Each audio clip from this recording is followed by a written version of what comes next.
we will hop right now on over to Mike Klein, who is live in Budapest, where there has been apparently a complaint about Kramnik and phones in the playing hall. We got to listen to this. Mike, your turn.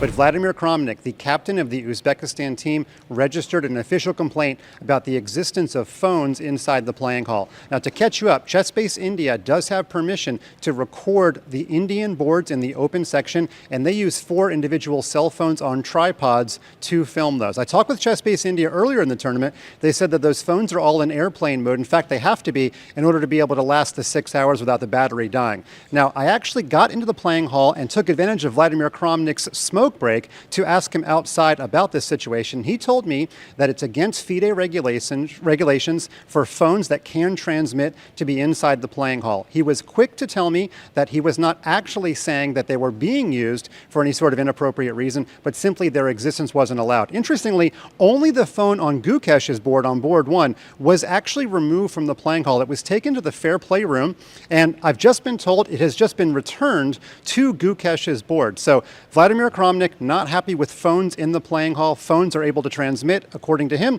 and he said that he has no problem with cameras being in the playing hall because cameras cannot transmit. Vladimir Kramnik, he wears many hats. He captains Team Uzbekistan, who faces India. And Judith, I never really understand what the drama is about because it's real simple. Get the rule book out. Either it is against the rules or it isn't. There is no gray area, and either the phones are allowed or they're not. And, if Kramnik believes that it's against the rules, then he should point out the exact rule in the rule book. And if he's right, then the phone should be removed immediately. If there is no such rule, then they're allowed to stay. Back to what we were talking about in the middle of the round, you did ask for the cell phone that was recording the top board, Grandmaster Gukesh's game, to be removed. And we talked really briefly, but it was not at the beginning of the round, not in the middle, from the very beginning, because it is an obvious violation of FIDE rules. I was just shocked to see it because it is violating handbook, violating rules. It's not allowed to have phones. And I said, I don't mind to have a camera. I'm there, I'm here. It's not a reproach to Indian team. I would do the same against any team. I'm here to protect my guys. It's my job, yeah? So I see that, there is an obvious violation of FIDE rules. Of chess, yeah? And I'm shocked that everybody takes it as normal. I said very clearly, okay, please, instead of telephone, put the camera. I have no problem, but not telephone because it's a device which is theoretically can transmit moves. But it's not against Indian team or something, but just like, if you are taking a little bit serious anti-cheating, you just cannot do it simply. Do you know if the Fair Play team looked at the existence of a SIM card or Wi-Fi what did they look for? No, of course there is no SIM card, but in nowadays technology, it's not difficult to. There was I was present there. There was Bluetooth. You could switch on Bluetooth. So SIM card, not SIM card. It is a kindergarten. It doesn't matter at all. So it is. Maybe it's not the fault of Indian team, but it's an obvious violation of rules. And I understand. I understand Indian fans watch. I have nothing to do, nothing against it. But just what's the problem to put the camera instead and don't violate basic rules? When I was entering, they're taking from me my electronic cigarettes, which cannot even have any device. You cannot transmit anything. They told me if they find it, they will ban. I will get 0. But then why you have a phone, nearby players? It is absurd. It is absurd. Can I ask why only the Gukesh phone? Why not all 4 phones? Why were they not all analyzed, or were they? No. I just took one. It was actually not Gukesh. I saw some other one. I don't remember. It doesn't matter which phone. It just doesn't matter. Yeah, okay. Just take one. I just wanted to check if it's transmittable. Yes, it is transmittable. Okay. There is no SIM card, but Bluetooth was on.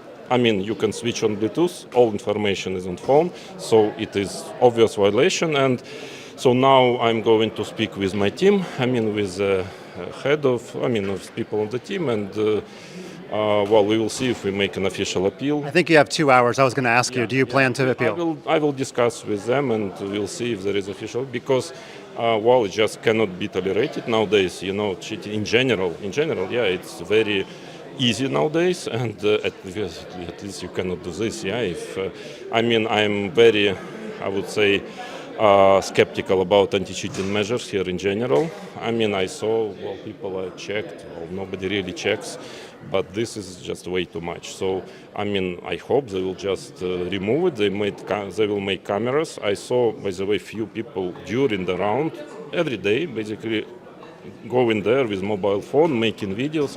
This is absurd. It's just in nowadays world, it's absurd. So I just don't want to blame anyone, but I just want that people start to take it seriously. It is it's not an accusation, but it is a serious issue, and as long as we will just below this, we will, it's we can have anything. Yeah? So it's just like basic thing. But all in all, it was my team. I'm a captain, and I want to protect my guys, and it doesn't matter whom we play. I want the rules to be fulfilled. So if they take our phones, our everything, our credit card, somebody was banned for mechanical watch, and here you have phones simply. It's just ridiculous. Sorry, it just cannot be. Fascinating insights. I really appreciate your openness. I do want to say that I spoke with the chief arbiter, who does not want to go on the record until we decide whether or not there will be an appeal. So you've got some work to do with your team. I'm going to let you go, but thanks again, Vladimir Kramnik. Thank you. Thank you, Mike. That was explosive to say the least. There's quite a lot to unpack there. The first thing I would say is that because there is the possibility of an appeal, none of us are going to be jumping to any conclusions about anything, so we shouldn't be saying anything that could prejudice an appeals process. As an arbiter myself, I know how annoying some of these things can be, especially when you have lots and lots of different people involved, but I feel like at the end of the day, when it comes to protecting your team from potential fair play infringements, I think it's fair to say, Danya, like, Kramnik has a couple of points there. He does, but okay, I'm going to be honest here, and I will try to be concise and objective, although admittedly it is a bit hard for me, given, despite the tremendous respect that I and the chess world at large has for Vladimir Kramnik and his chess achievements and his contribution to the game, some of his antics, including his accusations toward yours truly, makes it hard for me to be objective. And I think that the onus is on him now to be specific if he is filing a complaint. And here's the thing. I looked up the FIDE handbook during this interview. I did a Control F for mentions of phones. Here's what I found. Rule 12.8 in the most recent handbook reads, unless authorized by the arbiter, it is forbidden for anybody to use a mobile phone or any kind of communication device in the playing venue or any contiguous area. That first part, unless authorized by the arbiter, my understanding was that Sagar's phones were authorized by the arbiter. Most importantly, the opposing team does not have a say in whether these phones are allowed. You could dispute the rectitude of the law, but this seems to be the rule. As for e-cigarettes, and that they are taken away, also part of the rules, smoking, including e-cigarettes, is permitted only in the section of the venue designated by the arbiter. This seems to be more of a gray area. In my opinion, Vladimir Kramnik needs to provide the exact rule in the handbook that he is basing his appeal on, and there's no question that he cares about his team. We all care about fair play, and egregious violations should be hunted down and eliminated, but he needs to be specific, and right now, I'm not exactly understanding which rule he believes is being violated. We will get more facts, I am sure, pretty soon. Judith, your thoughts? Do you agree with what Danya just summarized for us so eloquently? Well, to tell you the truth, I think fair play is something very important in chess, online and offline equally. At the same time, I think it's an extremely sensitive thing. It's like the doping controls, also something very sensitive, because you're taking and checking the players, and you make sure that everything went according to the rules, right? So, of course, it is a very unpleasant situation for the Indian team also, because it's not an accusation, but it's a very unpleasant discussion, let's put it that way.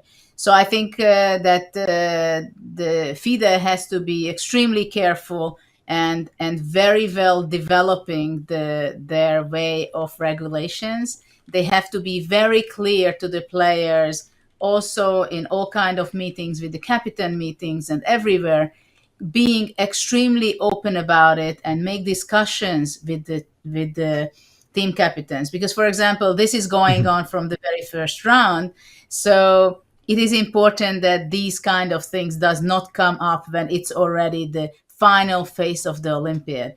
So I think, of course, everybody's nerves are cracking. Everybody wants the best for the teams, but this is something has to be talked about much more, I believe, in much more clearer ways, and communicating with the people who are skeptical on these matters.